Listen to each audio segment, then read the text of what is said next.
This is Mark Bell from SuperTraining.tv, Super Training Gym, the strongest gym in the West, answering more questions today for the Power Project, brought to you by DangerouslyHardcore.com. We got an awesome question to get to today about weakness from Darren Bell off of Facebook.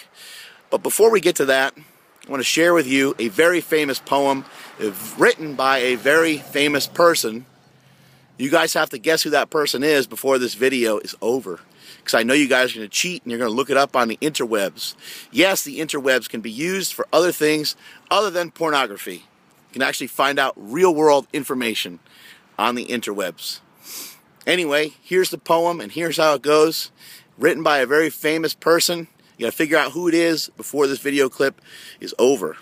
So it's a cliffhanger within one video. A loop, if you will. The poem goes like this. Me, we. Figure out who said that before this video is over, and you will win an invisible balloon that sings a silent song. All right, so here we go. Here's the question of the day from Darren Bell. He wants to know, how can he spot his weakness? How does he figure out what his weakness is? Freakness is my only weakness. How do you find out what it is? It's a very, very hard thing to detect where someone's weak. There's something that you need to also realize too, that weakness and mobility sometimes go hand in hand. So sometimes somebody will be like, I don't have the mobility to force my knees out.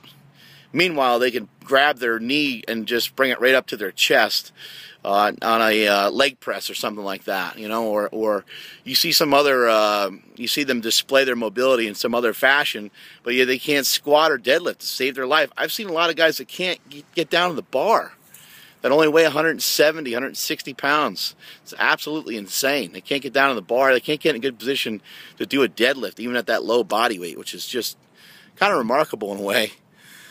But a lot of times it's not just a weakness. Sometimes it's mobility, and sometimes it's a weakness. Sometimes it's both. Sometimes it's a combo of the two, or whatever. Now, how do we figure some of these things out? I would say don't even bother to try to really figure them out. Just kind of look at your body positioning during certain lifts and then attack those movement patterns. So, for example, if your butt shoots up in a deadlift, if your butt is the first thing to shoot up and your back rounds over when you do a deadlift, what would be a good way to train? What would be a good way to train your, your weakness? Your weakness is that you get out of position in the bottom of the deadlift. So a deficit pull would be good, right? That'd be a good movement. Would also be a good movement. Anybody? Anybody? Nobody? How about some stiff leg deadlifts to build up the hammies? If you're ending up in a stiff leg deadlift position anyway, why not train through that position and make yourself stronger through that position, since you're going to end up there anyway? I always felt that glute ham raises were really good for me. Not that I was like, oh, you know, there's a 2-to-1 ratio between my quad strength and my hamstring strength, or something stupid shit like that. It was the fact that every time I go to do a squat and every time I go to do a deadlift, they end up looking like some sort of weird good morning type movement. And I was like, you know what? I end up using my hamstrings a lot anyway and my lower back anyway. So why not strengthen them with movements like good mornings, glute ham raises, reverse hypers, movements like that. Some people say, oh, I'm having trouble locking out weights off a 3-board, so I think my lockout is an issue. Is it really? I don't know. It's hard to tell. My triceps are weak. Are they? I don't know. It's really hard to tell. I'm telling you the truth. I'm trying to spit the truth here for you at the Power Project. It may sound like I'm just saying that I don't know what the hell's going on, but the truth of it is that nobody knows what the hell's going on. When it comes to locking out weights, the only way you can tell if you really have a lockout problem is to bench full range of motion. Because if you're only having a problem just when you're doing the boards, who cares? You're not going to go to a competition and do a board press. Well, some people have. Some people have gotten away with certain things in certain federations, but that's just the way things go sometimes. But the point is that rather than thinking about a muscle being weak, think about body positioning and thinking about movements that can fix those shitty positions that you're getting into. So, like, again, using a deadlift as an example, if you're rounding over a lot in a deadlift, why not do some snatch grip deadlifts and round your body over on purpose and go through that range of motion? Use that as an assistance movement for sets of 6, sets of 8, sets of 12, things like that. Ed Coan has told me before, he said a lot of times the movements that you're using, Mark, are not movements that you should be maxing out on. They're movements that you should be using as assistance work. And he's referring to movements like a good morning and things of that nature. And why did he say that? Because Ed Coan believes, Ed Coan knows, he might be the only guy that knows, Ed Coan knows that going through a range of motion time and time again is going to build up the strength necessary for you to stay in proper position throughout the full range of motion when you go heavier. Ed Coan is a big believer, a big fan of building a foundation. And he says, with each and every contest that you do, you have to go back after the competition and relay the groundwork. You got to rebuild a bigger foundation because you're going to continue to build a bigger total on top of that. So how are you going to handle more weight without a good solid foundation? That's the way that he always approached things, and a 901 deadlift at 220 makes it seem like he knows a little bit about what he's talking about. And you know, several squats over 1,000 pounds in single ply meets. I mean, the guy was just you guys seen the videos, you guys know what I'm talking about. The guy was just a savage. I think even a 585 touch and go raw bench press in training, or 575, somewhere in that range. The guy was just an absolute beast. But how did he didn't really do West Side. West Side wasn't around when he was starting. So he was kind of figuring things out himself. And he was working through weaknesses. That's the one thing that he'll say that he really likes about West Side, is it gets you to think. Gets you to think about your training and gets you to think about what's weak on me and how do I improve it. You're not always going to be able to identify directly what muscle is weak. Oh, my glutes are weak, or this is weak, or that's weak.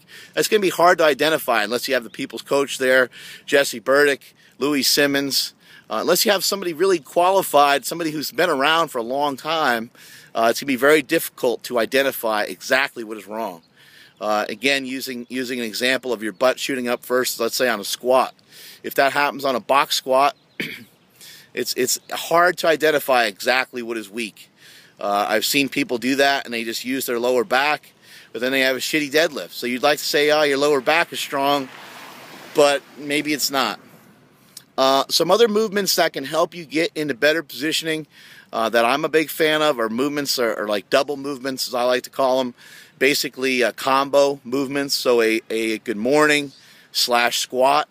Maybe you do 3 reps as a squat, 3 reps as a good morning, or every other rep you go back and forth between doing a squat and a good morning. There's also a deadlift, stiff leg deadlift combo, both sumo and conventional. You can do 2-3 reps one way, 2-3 reps the other, or you can go flip-flop it and go every other rep. Really get yourself to go through those range of motions and learn how to use your hips and learn where your hips are. Another way to detect where you're weak, or another way to detect that something may be off, is simply to, let's say in a squat, widen your stance out. Try a wider stance and see if you're a lot weaker out there. If you're a lot weaker with that wider stance, maybe it's something you should be working on. Same with bench pressing. If you suck in close, maybe you got to start to examine, benching in a little bit closer. If you get too comfortable in close, then you might suck out wide. And now you got to start working on wider benches. Hopefully that helps answer your question. We got to get to that poem, don't we? Who said the famous quote, me, we? I believe it was said in front of some high-level university students that were graduating, I want to say from like Harvard or some Ivy League school. It might even be Stanford. I can't remember what school it was, but some pretty good school out there. I can't remember what school it was. But who said it? Who said me, we? It was said by Muhammad Ali. I'm knocking out all bums. He was asked to give a poem. He did a speech in front of a bunch of students, a bunch of graduates. I believe it's Stanford University. That's what I'm going to go with. Anyway, you guys can find out the information on the interwebs.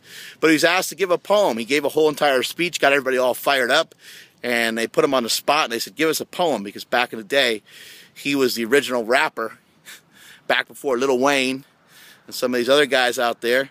He was out there kicking some crazy knowledge, but he gave that little poem, and it's one of the shortest poems in recorded history. And that is it from supertraining.tv. Later.